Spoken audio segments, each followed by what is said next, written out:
నమస్కారం ఘంటారావానికి స్వాగతం. ముందుగా ప్రధానాంశాలు. అహ్మదాబాద్ విమాన ప్రమాద ఘటనలో బ్లాక్ బాక్స్ లభ్యం. విశ్లేషణ ప్రారంభించిన దర్యాప్తు బృందం.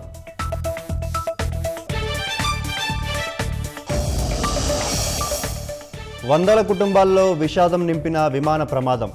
కన్నీరు పెట్టిస్తున్న బాధితుల గాథలు.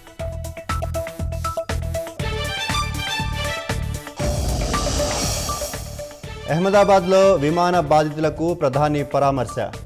ఘటనా స్థలంలో కలియ తిరిగి వివరాల సేకరణ.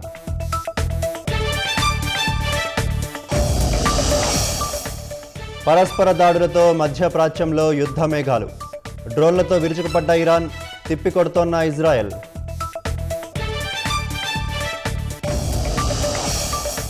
ఎంతమంది పిల్లలు ఉంటే అంతమందికి తల్లికి వందనం ఇస్తున్నాం. కొందరి ఖాతాలు యాక్టివ్గా లేక నిధులు తిరిగి వచ్చాయన్న లోకేష్.